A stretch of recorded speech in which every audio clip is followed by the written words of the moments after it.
Kia ora. Alright, Clank Legacy 2 has finally been done. I know for me it's been quite a while because this has kind of been the thing that I'm doing in between stuff.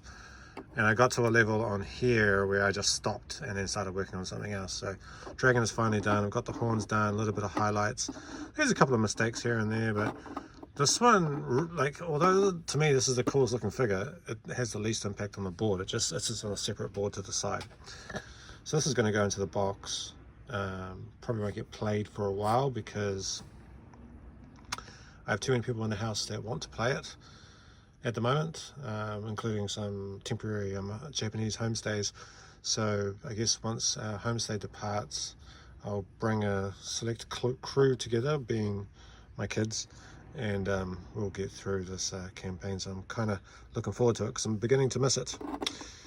How did I do it? Really quick, this was airbrushed. I think I mentioned it before. So some kind of turquoise colors for the breast at different angles. So I went dark at the bottom, painting up, and then lighter as I moved around. If you follow my hand, yeah. And then I did the same with the back, darker, different blues, cooler blues, and then dark. And then finally, I just did a couple of highlights. Some on the eyes, gave it some eyes, some teeth, a couple of highlights on certain parts of the face. Gave its snout a bit of blue just to actually kind of separate that kind of blended in effect that airbrushes have. In regards to these guys are kind of a mishmash. So these two, that one and that one, are done with speed paints. And whereas these two, let me just bring these back out this way. Whereas these two, we're done with Fanatics wall paints plus a couple of washes. Why did I do that? Well, this one had more curves on it, and so I thought that the speed paints will do a better job at highlighting.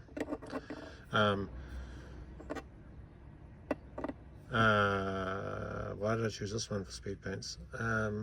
The viscosity of the black was way more smoother than the matte black, so I wanted to use that black there. And then these guys, they had a lot more smoother textures, so I don't want to go speed paints. Plus, I really liked the yellow, Fanatics paints yellow. I think I used Demon Yellow for this one. Yeah, fairly happy. In other news, I think I made another silly purchase. I bought this thing, the Artis Opus texture palette. So before I was using just a piece of vinyl, and then this is for dry brushing, and then rubbing it around. And I've started using this, and this is possibly a silly mistake that I've made, or genius thing that I've done. So speaking to Artis Opus, or somebody on the Artis Opus YouTube channel, they said, pro tip, use Citadel Chaos Black to prime this. So I don't have that.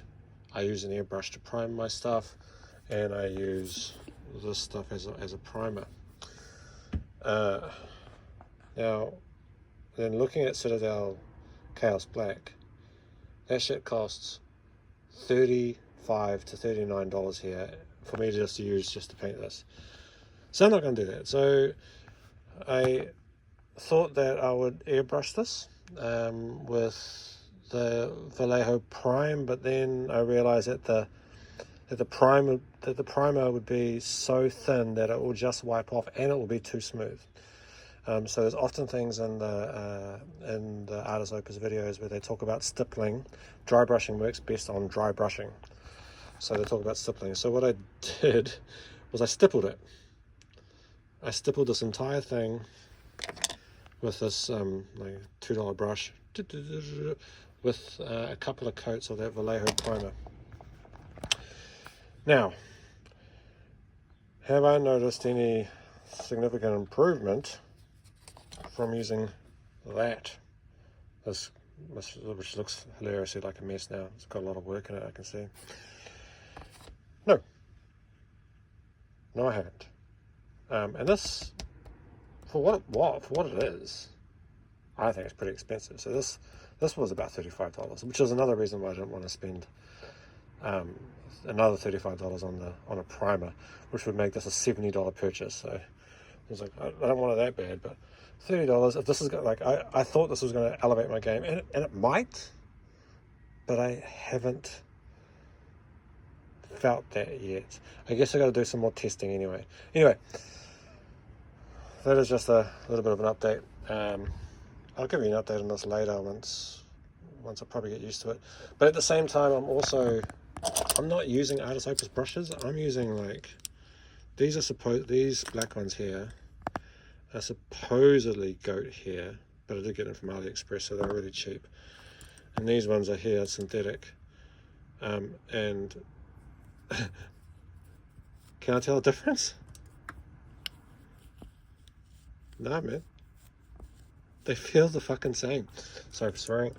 They feel the same, so I feel like I'm getting ripped off by the guys at AliExpress. So what I don't want to do is spend another 150 New Zealand dollars on some Artist Opus brushes to find out that dry brushing isn't for me. But that's just where my head's at the moment. Anyway, next up, planning on doing these guys. These are the final bits of Cthulhu Death May Die Season 3. Then after that, I don't know what I'm going to do. I know I've got Season 4 to do. And I've got another Elder one in Season 3, actually. So I want to get these out of the way so I can do some... so I have a full set done, I suppose. Anyway, that's me. Peace.